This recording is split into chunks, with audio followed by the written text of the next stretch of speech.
What is up, Raffleitos? Welcome back to my channel. We are back at Ogle. This is the Ogle Airport Road coming up. That is the intersection. They've put up some new traffic signals, traffic lights. You can see that. And the road, the traffic is very, very congested this morning because it's rush hour. Right, it's almost what I would say almost 8 o'clock in the morning here at Ogle. So traffic heading east is coming towards us. That traffic is backed up for at least a mile, probably 2. And at this intersection, they're allowing traffic to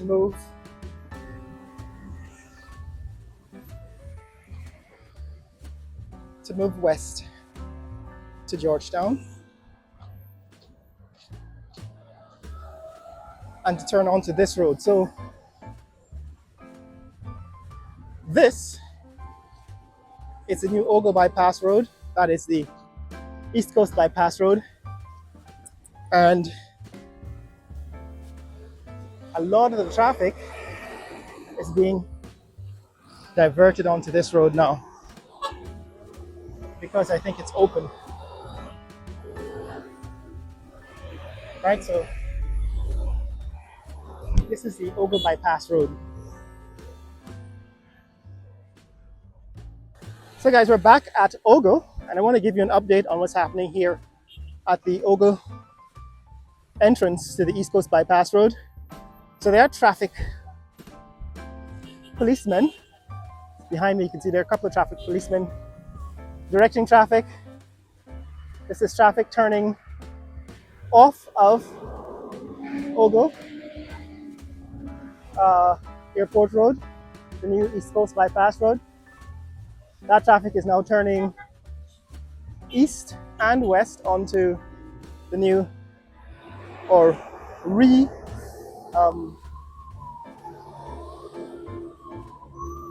resurfaced East Coast Bypass Road.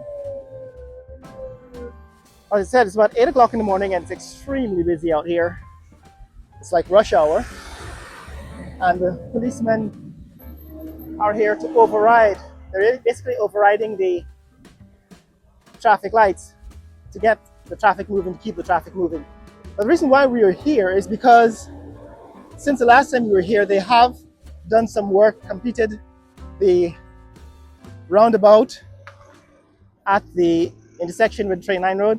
And so that's what we're going to do now. We're going to head south on this East Coast Bypass Road and see what has happened since the last time you were here, how that traffic circle, that roundabout looks in the final form, and some of the new additions, road signs that they've added. So let me flip the camera around and show you what's happening here at Ogle. So guys, this is the Ogle entrance to the East Coast Bypass Road. And as you can see, now the road construction work has been completed, at least at the entrance, at the end, the northern end, right? The road construction has been completed. The road markings have been added. As you can see, the broken white lines and the yellow lines and the black and white. People were asking me, well, what do you expect if you didn't use these zebra colors on the median? Usually the median is colored yellow, and if you look along the East Coast Road where we just came from, the color on the curb of the median is actually yellow. But for some reason, the curb here is painted with black and white stripes. As you can see, those are the black and white stripes. So people are asking, what other colors would you expect? I expect a high visibility yellow or orange with a reflective paint that is visible at night, so you could see it light up in the night. That's what I expected. However, this is the colors. Black and white is actually what you would see if you look at places in Africa, places like Rwanda, and I think Ghana, as I've seen on images on social media. The roads on the curbs on those roads are painted black and white. What they've added here is also this bus stop. It's a bus shade. So they've added a bus shade. It's located right next to the Ogle townhouses. Right, this is the Ogle townhouses.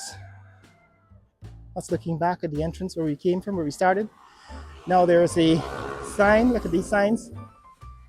There is a U and right turns. Apparently, you can make a U-turn at the next intersection, at the intersection of the Ogle Airport Road and the East Coast Road. I don't know whether that is advisable, because if you make a U-turn there, you're probably turning across lanes of traffic. Anyway, there's some more work, additional work being done on this building. Seems as if it's a residential and commercial building. These guys are making some progress. They've gone up another floor and are adding some finishing touches.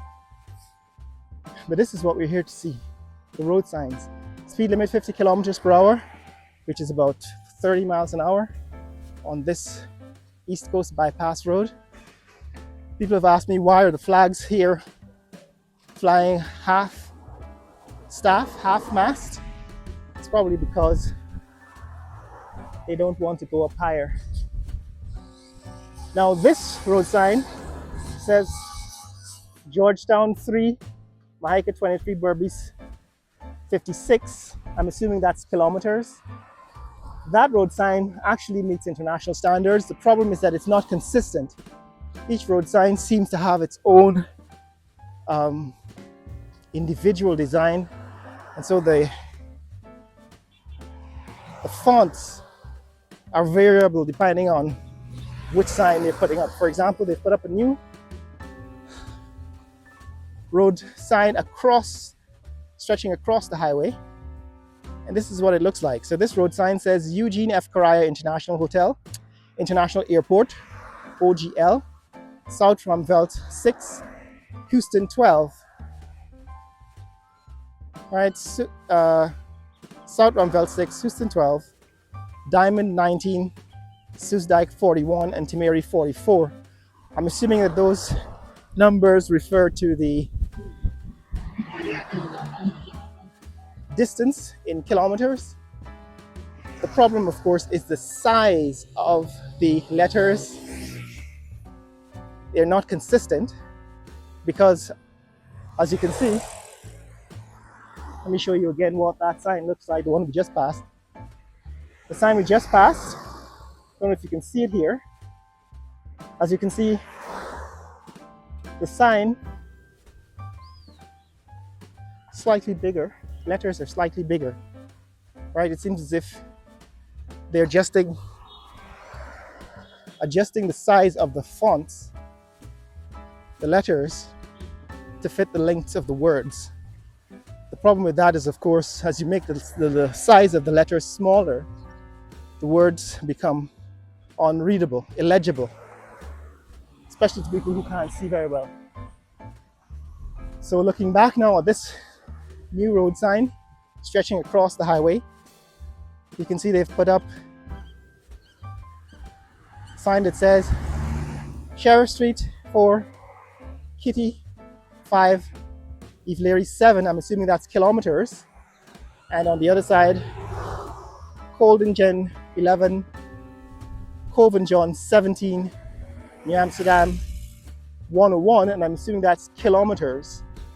Again, good idea to put this sign across the highway.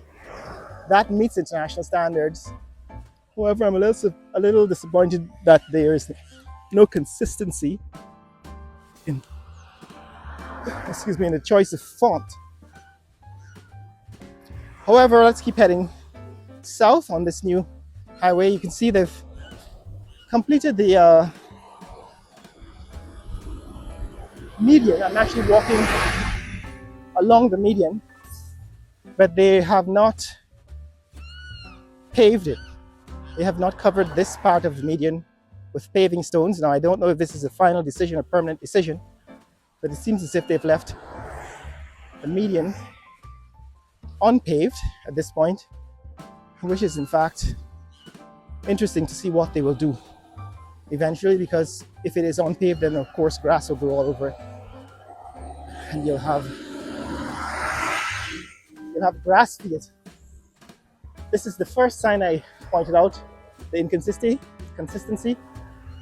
You can see the differences in the size of the letters and the fonts. Eccles 12, I'm assuming that's kilometers, is the largest font on this sign. And what I'm arguing is that all of the letters should be the same size. That means you need to increase the size of the signboard, not decrease the size of the letters, because what you're trying to do is to make the sign legible, readable. Clearly somebody did not understand the assignment, still does not understand the assignment. And a lot of what comes across as complaining is in fact vitally important safety information. We're criticizing what could eventually cause an accident if somebody can't read the sign or misses the sign as they go by because the letters are too small. They end up driving into an area that is busy or dangerous or one way, and then they cause an accident. So the signs, the information signs on the road must be standardized, and my suggestion is that they change that sign and all of the signs that have this variation in font and letter size. Here we are at the intersection of the new Ogle bypass road, the East Coast bypass road through Ogle, and this traffic circle that they've built here at the intersection with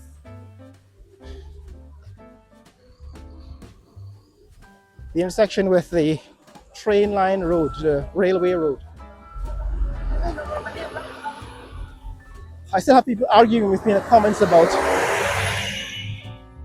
the implementation of traffic circles. As I've said before, the traffic circle is a solution that doesn't work where there's high volume traffic. And the reason is very simple. It's a mathematical equation. Right now, there's no traffic on the railway road. Right? There's no traffic on the railway road. So this traffic circle is not being tested. They're actually diverting traffic on the railway road, so that's why the East Coast road is congested. That is looking east. I'm stepping onto the traffic circle to show you the point I'm making. That is looking east. Traffic coming towards me is heading to Georgetown, heading west. And the reason why this traffic is so light is because it's local traffic. This is traffic heading west to Georgetown on the railway road. Again, that traffic is light because it's local traffic. However, normally this road has heavy traffic heading to Georgetown all the way from East Coast villages. This is the looking north on the East Coast bypass road, Ogle Airport Road. What you see is 4 lanes of traffic, right? You see 4 lanes of traffic, 2 heading south and 2 heading north. The railway road at this intersection is also 2 lanes of traffic heading west and 2 lanes of traffic heading east. So that is 8 lanes of traffic. 4 lanes of traffic south and north, 2 lanes east and 2 lanes west, and then here again a continuation of 4 lanes of traffic. So basically you have 12 lanes of traffic at this intersection, at this roundabout. 12 lanes of traffic. What does the roundabout have? The roundabout has 2 lanes. This roundabout has an inside lane and an outside lane. So essentially you are reducing 12 lanes of traffic to 2 lanes. That might be an exaggeration. 6 lanes of traffic to 2 lanes. There is a maximum limit on the number of cars or vehicles that can traverse this roundabout per minute if you fill it up, right? So the point is, at rush hour, when all of these lanes are filled, all 12 lanes are filled, 6 of them are trying to enter the roundabout at any given time, but there are only 2 lanes available. So you have 6 lanes of traffic trying to enter this roundabout, but only 2 lanes of traffic available, 2 lanes in the roundabout available for traffic. That is a recipe for congestion. So for the people who don't understand why the roundabout is not a proper solution, those people are math challenged. This is basic math, right? The math says you cannot reduce 6 lanes of traffic to 2 lanes of traffic without causing a traffic jam or without causing traffic congestion. So what is the solution? The solution is you need an overpass. And I pointed this out. Somebody showed me that the M25, which is a bypass road around London, that the M25 has roundabouts. But what you will find if you look at those roundabouts closely, those roundabouts also have overpasses. So there is a unique combination of an overpass and a roundabout that they have used to combat traffic congestion. However, I'll keep coming back to this issue as long as it exists, because once these roads are open, I'll be able to show you what the traffic jams here will look like. In fact, they already exist at all roundabouts. The traffic jam that I'm referring to already exists at all roundabouts around the city, and I can show you those at rush hour any time of day. But I'm going to come back to this one, this particular roundabout, once all the roads are open, right? This one is still closed. Once all the roads are open, and you'll see exactly what I'm talking about. So what is the solution here? The solution is to build an overpass.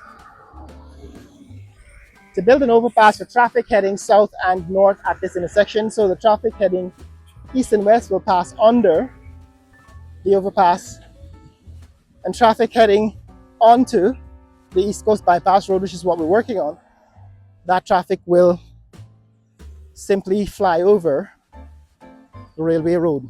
That's the solution, right? It solves a number of problems, not the least of which is the congestion problem. But let's keep heading south. What they've added since the last time I've been here, they've added guardrails.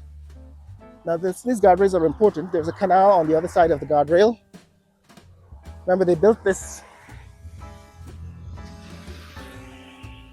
canal by putting in retaining walls and what was a very large canal. Right, so now this is a storm drain. This used to be a very large canal. They've put in retaining walls, and they've now added a guardrail. The reason why the guardrail is important as a safety barrier is because if a car happens to run off the road in an accident, ends up upside down in this uncovered waterway, then drowning is inevitable. Passengers will not survive. And that is the reason why you need guardrails. Right? This one extends from the culvert and beyond all along the bank of that storm drain. And it's absolutely important as a safety precaution. Now there's see piles of paving stones here. This means that I'm assuming these guys are going to be paving the median, and the other side, that is the pedestrian, what seems to be a pedestrian walkway on the other side of the road. Now I don't know what that is. Eventually we will know. Maybe they were building a bicycle path, maybe it's a pedestrian walkway, but we will eventually know as it gets completed. But here we are walking on the Ogle East Coast Bypass Road, coming to another traffic sign. Again, another traffic sign stretched across the road. Again, this is a very important and very good implementation of information, right? This is an information sign. Green and white is standard. There is no advertising for any company. That's also good. But again, my problem is the size of the fonts, and that's a safety decision. It says Cheddi Jagan International Airport, GEO 48, I assume that's kilometers. Linden 112 kilometers, and Mabura 160. Essequibo Coast 65, Parika 52, and Vreden Hoop 21 kilometers. That's what the sign says. The problem is that, again, the font is different. The size of the letters on this sign is different from the size on the previous sign.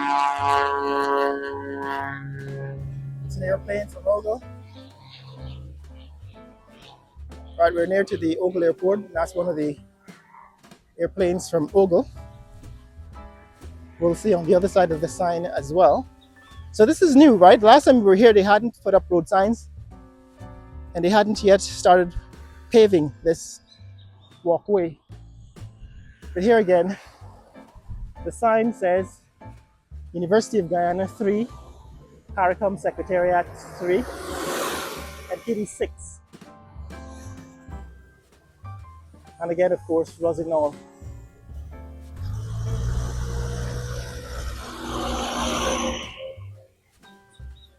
Rossignol 102. Rossignol 92, Quarantine 196, Quarantine 102, and Sparendam 1.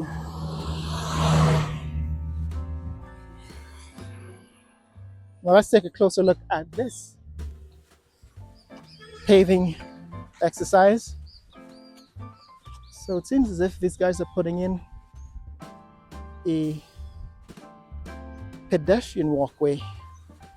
However, if they are doing that, this probably needs a barrier, a pedestrian barrier, so that pedestrians are protected. Now there's a space here between what seems to be a pedestrian barrier and the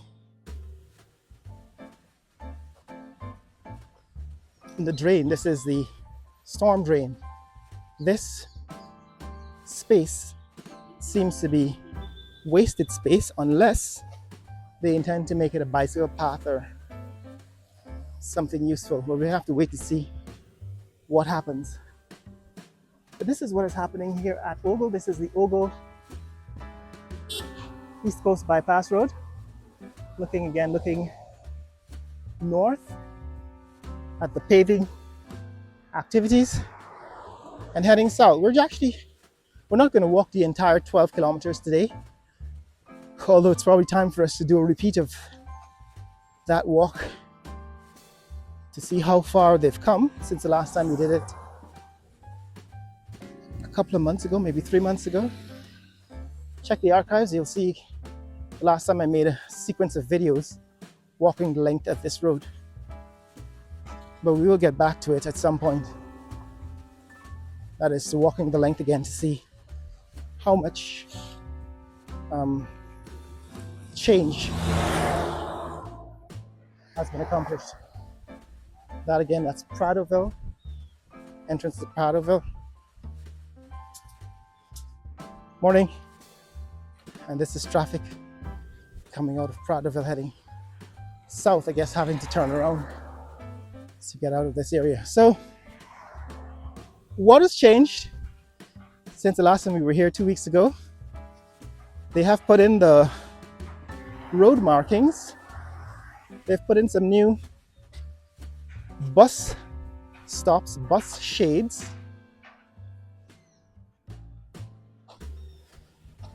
And they have built and painted the curbs.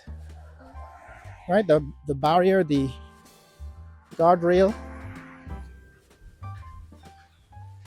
and then the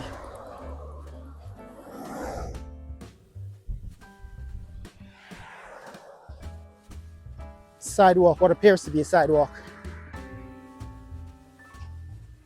And traffic, air traffic flying over Ogle Airport, constantly reminding us that we are in fact in the vicinity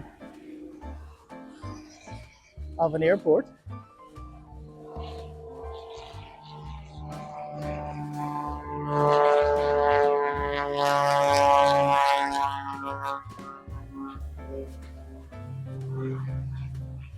Let's keep heading south. So what is ahead? We can see from here now, we can see the new maternity hospital. That's the specialty hospital. There's still a crane overhead, which means they're still probably working on construction over there. And of course, there is the new Marriott, AC Marriott Hotel, which seems to be closer to completion than the last time we were here. And there is healthy traffic. So based on what I'm seeing now, traffic on this road is not really passing through. They haven't yet opened the East Coast Bypass Road. There's only traffic heading from Ogle Airport out to the main roads, Railway and East Coast Road. So although there have been significant progress here,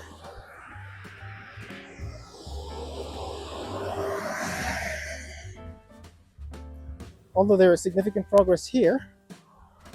the construction of this East Coast Bypass Road, the road has not yet been completed. It's not yet open to two-way traffic, and all of traffic is being confined to the western side of the carriageway. All right, this is the Ogle Airport. We're looking straight ahead at the airstrip. And in the distance, that is an aircraft turning around on the airstrip there at Ogle Airport. Yeah, man.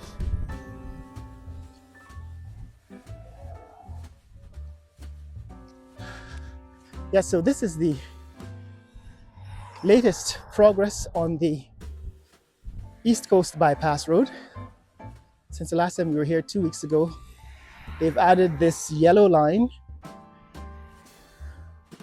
and they've added, it seems as if they've added some reflectors, which is very useful and important, right? These reflectors on the side of the road,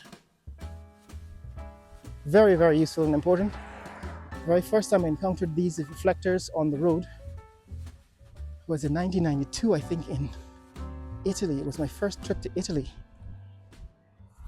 I was 21 years old, or 22, and arrived at midnight in Trieste, visiting the International Center for Theoretical Physics. Roads were empty.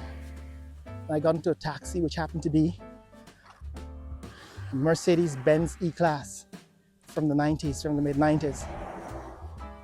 A tight machine. And this Italian driver, at midnight with all the road to himself, was showing me what his machine could do. This guy was going at 90 miles per hour on what appeared to be a brand new road between Trieste Airport and Trieste City. In fact, we were heading to Miramara, and I'm sitting in the back seat, sliding around from window to window as this guy is just taking these curves at 90 miles per hour. But what stood out for me looking through the windshield was a bright line of reflectors whizzing by on both sides of the road. Bright yellow lights shining back at us in the car. These were reflectors on the sides of the road, and the lanes on each of the striped white lines, they had reflectors. So on the sides and on each of the lanes and on the median, there were reflectors all the way. It looked like a runway. It looked like you were arriving. This is driving on a highway in 1992 in Italy. It looked like we were driving down a runway at an airport because of how effective those reflectors were in reflecting the light back from the car's headlights. We're barely getting there because I can see them implementing one or two of these reflectors here. That's a reflector. And there's another one. It doesn't seem to be consistent, but it's absolutely important, and I welcome that detail. That little detail will save lives, especially at night. And you don't notice it until you see it being used. And I was lucky to see it used 33 years ago in Italy. And finally, 33 years later, Guyana is catching up. Unfortunately, not fast enough. Here they have red reflectors. All right, they've put red reflectors here on the curb side. On the median side, they have yellow reflectors. And on the curb side, they have these red reflectors. Now, what needs to happen over time is they need to keep the roads clean so that these reflectors are not covered up with sand and dirt and debris. And we don't have a history of maintaining our facilities, so it'll be interesting to see what happens after a few months of operation once this road is open. But here we are, guys. We are approaching Ogle Airport. That's Ogle. All right, that's Ogle Airport. It seems as if now they've completed the demolition of these buildings and put in, plus another aircraft taking off from Ogle.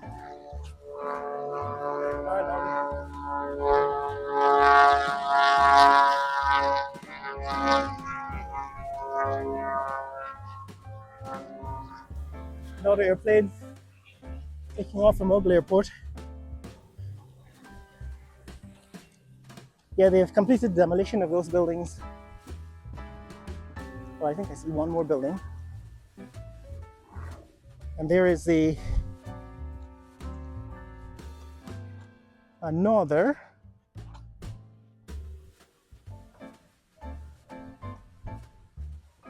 bus shade in use. Lady and her kid. I'm passing one on this side, so I think I showed you this the last time. They've put in, I've counted now, 4 of these between where we started and where we are now. This is a new bus shade here at Ogle. Very welcome addition.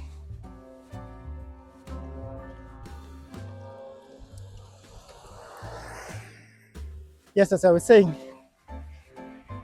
oh, here they are, green. So these traffic reflectors, this one is green, so they're red, green. I have no idea what is the here. What is the reason for this color arrangement, red, green, and yellow reflectors? However, I'm happy that there is some use of reflectors on the road to help with visibility at night. So guys, this is where we're gonna stop this video and continue in the next one. But remember when this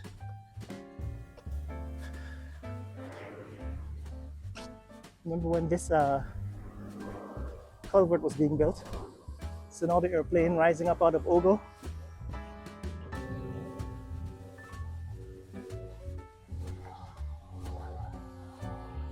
Right, that's Ogle Airport, busy on a Wednesday morning. Yeah, I remember when this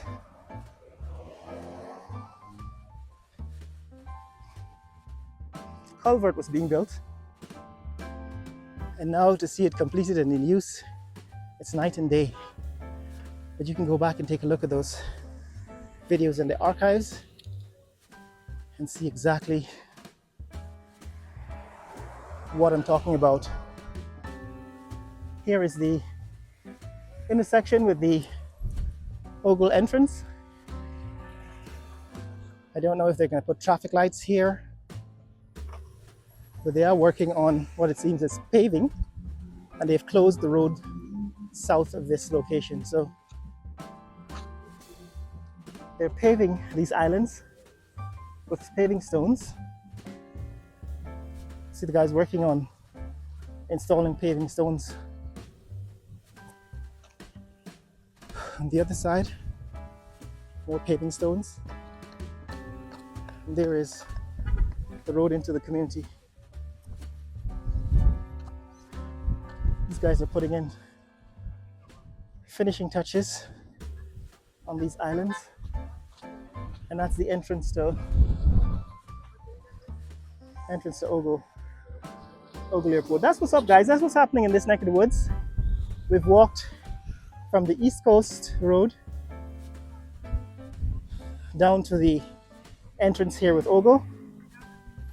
And in the next video, I'm going to show you what's happening with the new AC Marriott Hotel, progress on the AC Marriott, and progress on the maternity hospital and ExxonMobil headquarters. Share this video with friends and family around the world. Let people know what's happening in the fastest growing country in the world, Guyana. Later! Now the plane rising out of Ogle.